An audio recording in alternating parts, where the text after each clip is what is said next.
Hey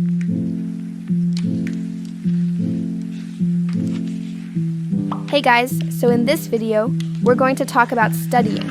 You probably read the title and thought studying and failing in the same sentence? That's crazy. But it's really true. How you study will affect your grades. Be honest, your version of studying is just reading the same thing over and over again until you get it, right? The truth is, that doesn't help you learn as much as you think. If you're studying the wrong way, you might just be confusing yourself and making things harder to understand. Let's talk about how to fix that.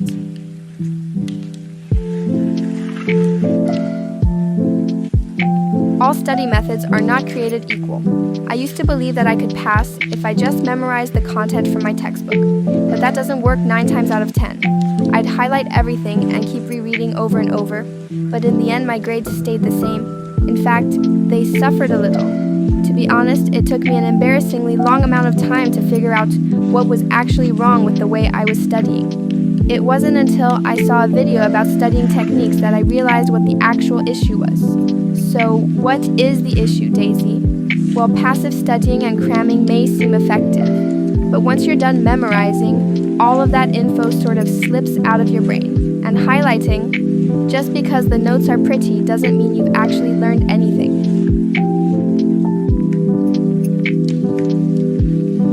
So, if rereading and cramming aren't it, what should I be doing instead? Well, the answer is quote-unquote active studying. Basically, this means engaging with the material in ways that force your brain to think and work with the subject or information instead of just passively looking at it.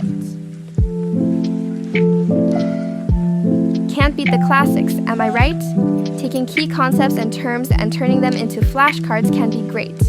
This encourages your brain to use active recall, and you're constantly remembering the answers to the flashcards. Not only that, but tech has improved this method as well. Apps like Anki Pro or Quizlet already have study sets from other users readily available. Not only does this make them easier to transport, but you can quite literally study virtually anywhere without having a messy desk or living area.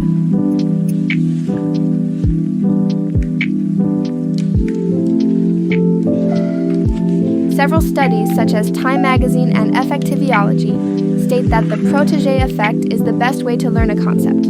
While teaching someone else, you're actively engaged in the concept you're teaching. Teaching forces you to organize your thoughts and simplifies complex ideas. So go ahead and start teaching with a friend, your sibling, or whatever. What if I don't have any friends? Then grab a stuffed animal or a toy and teach it to them. If that doesn't help, you could always teach it to Chat, GPT, or those AI character websites. If you don't want to do any of these, you could always pretend you're teaching someone virtually by recording yourself talking to a mirror. Mind mapping is especially good for visual learners. Imagine taking a complex subject like human developmental cycles and breaking it down into smaller parts. First, you'd start with the central concept, in this case, development, and then break it down into smaller branches like fertilization and embryonic stages. Then, from each of those branches, you continue to add smaller details that support the central idea. Think of it as growing a tree, and every new branch is a new piece of important information, which ultimately shows you how interconnected the concept really is. Again, can't beat the classics. Practicing a concept is always a great way to learn it. Don't be afraid to get things wrong during practice. It's all part of the learning process. Each mistake is an opportunity to figure out what you don't know, so you can focus on that. The more you practice, the more you learn from it. Websites like Khan Academy and IXL can be helpful tools for practice. Sitting down and studying in 1, 2, or 3 hour intervals with no breaks is mentally and physically draining. The Pomodoro technique is something I can swear by. Basically, you split up your study sessions into 4 intervals of 25 minutes with 5-minute breaks. After 4 intervals, you can take a longer 15 to 30-minute break and repeat. These breaks help your brain process the information you just studied.